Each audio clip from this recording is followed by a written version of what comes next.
PCR. PCR मतलब क्या है? Polymerase chain reaction. पीसीआर एक ऐसी टेक्निक है जिसके द्वारा हम डीएनए के अमाउंट को डबल कर सकते हैं। तो याद रखना, the amount of DNA can be double by this technique. ठीक है, बहुत इंपॉर्टेंट है। दूसरा, जैसे इससे अपन एक डीएनए, तो एक डीएनए से अपन 2 डीएनए बना सकते हैं। 2 डीएनए छोड़ो, इससे अपन जो है डीएनए का लगभग 1 बिलियन कॉपी कर सकते हैं, मतलब डीएनए की 1 बिलियन तक बना सकते हैं।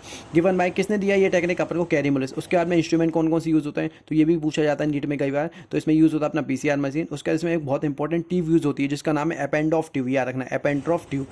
उसके बाद में इंस्ट्रूमेंट, सॉरी रिक्वायरमेंट। ठीक है, अब रिक्वायरमेंट में क्या चाहिए? एक तो अपने को टेम्पलेट डीएनए चाहिए होता है। ठीक है ना, टेम्पलेट डीएनए, अरे ये वो डीएनए है जिससे अपन डीएनए का नया डीएनए बनाएंगे, तो मॉडल। ठीक है ना। दूसरा क्या होता है? न्यूक्लियोटाइड। डीएनए बना रहे हैं, तो डीएनए को बनाने के लिए क्या चाहिए? न्यूक्लियोटाइड चाहिए, नहीं चाहिए? तो न्यूक्लियोटाइड चाहिए होता है।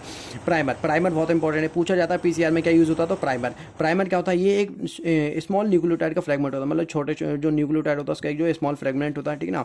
दूसरा कॉम्प्लीमेंट्री होता है, मतलब जो टेम्पलेट डीएनए होता है इसके कॉम्प्लीमेंट्री होता है। तीसरा एक्ट एज अ फ्रेम, ये एक प्रकार से फ्रेम की तरह काम